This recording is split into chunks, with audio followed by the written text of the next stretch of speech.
Excuse me sir. हाँ जी, हाँ जी। Sir मुझे आज आपसे एक और जानकारी लेनी थी। पूछिए, क्या है पूछना है? मैंने सुना है जैसे ये अपनी जो 84 लाख योनियां होती है, कहते हैं कि हर आदमी मरने के बाद इन्हीं सब चीजों से होके निकलता है। मतलब ये 84 लाख योनियां होती क्या है, मुझे ये जानना था। इसके बारे में मैं आपको बता देता हूँ। जो 84 लाख योनि होती है ना, 84 लाख योनि कैसे कैसे बटी हुई हैं, परत पुराण के अंदर जो बताया गया उसमें एक श्लोक में बताया गया है कि 9 लाख जो योनियां होती हैं वो जल में रहती हैं। 9 लाख योनियां जो हैं जल में रहती हैं, और 10 लाख योनियां जो आकाश में उड़ने वाले जो पक्षी होते हैं उनकी योनि होती हैं। और जो 30 लाख जो योनियां होती हैं उसके बारे में मैं तुझे बता देता हूँ। 30 लाख योनियां वो हैं जो धरती पे रहने वाले जो जीव होते हैं ना, उनको बोला जाता है। और उसके बाद मैं आपको बता देता हूँ, ये सारा चक्कर है ना 84 लाख योनियों का रहता है। और 11 लाख जो योनियां हैं वो है कीड़े मकोड़े की, और जो 20 लाख जो योनि हैं जैसे पेड़ पौधे वृक्ष वगैरह हैं उस पर है। ये 84 लाख योनियों के बाद जो इंसान का जो जामा मिलता है, जो सिर्फ 4 लाख योनियां जो है ना सिर्फ मनुष्य की है। बस 4 लाख? सिर्फ 4 लाख योनियां हैं। और ये 84 लाख योनियों में से भुगतना पड़ता है। जैसे इंसान कर्म करता है उसको कर्मों का अपना हिसाब किताब देना पड़ता है। कहते हैं कि वो हम ये कहते हैं ना कि ये आज हमने कर्म किया तो वो इस युग में मिलेगा। तो बहुत से पुराणों में ये बताया गया जो पिछले जन्म के जो कर्म किए हुए हैं वो इस जन्म में आपको भोगने पड़ेंगे। और 84 लाख का योनियों का है। और इसके अंदर क्या रहता है मैं आपको बता देता हूँ। इसके अंदर जो मुक्ति का द्वार है ना वो सबसे बढ़िया है, वो है भगवान का नाम।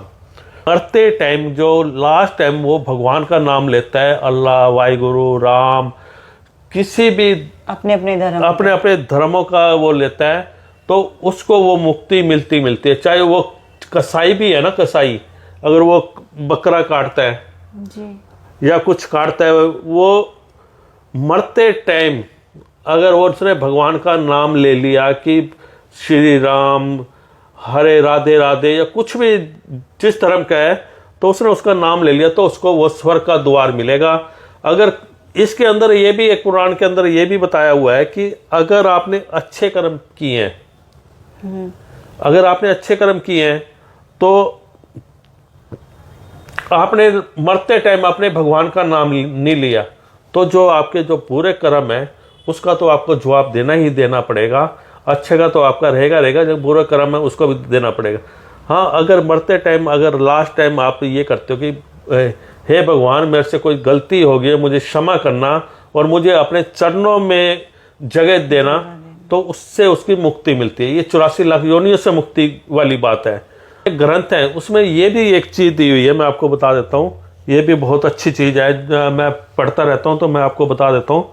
उसमें ये क्या है, जैसे आप रात को सोते हो तो सोते टाइम आप भगवान से हाथ जोड़ के प्रार्थना करनी है। प्रार्थना में ये बोला गया ग्रंथ के अंदर, हे पिता परमेश्वर, हे जीव जंतु जो दुनिया में रहने वाले अनजाने अनजाने के अंदर अगर मेरे से कोई पाप हुआ है, मैं उस चीज़ के लिए आपसे क्षमा मांगती हूँ या क्षमा मांगता हूँ। और करनी चाहिए कि हे प्रभु, मेरे अगर गलती से भी या किसी कारण से मेरे सांस निकल जाते हैं तो मैं आपसे सुबह उठते ही मैंने ये प्रार्थना की है कि अगर मेरे कोई दिक्कत आती है आप अपने चरणों में मुझे स्थान देना। अगर आप ऐसे भी बोलते हो तो तब भी आप 84 लाख योनियों से बच सकते हो। मतलब कि हर समय आप प्रभु का नाम लेना। ऐसा नहीं है कि आप पाप करने चालू कर दो और बकरे काटने चालू कर दो और ये कहते हो लास्ट में वो कर दूंगा, लेकिन लास्ट में तब याद आता है जब भगवान चाहता है उसको। मतलब भगवान भी ये चाहता है कि आप क्या उसके श्रद्धा क्या है उसके प्रति, भगवान के प्रति। तो ये चीज़ें है, ये 84 लाख योनि है। जब इंसान यहाँ पर आता है तो बड़े दुख झेलना पड़ता है। तो ये चीज़ है, ये 84 लाख योनि क्या है। तो इसके बारे में और कुछ पूछना है तो पूछिए आप मेरे से। सर मुझे 84 लाख योनि के बारे में जानना था, वो आज आपने मुझे बता दिया। और मुझे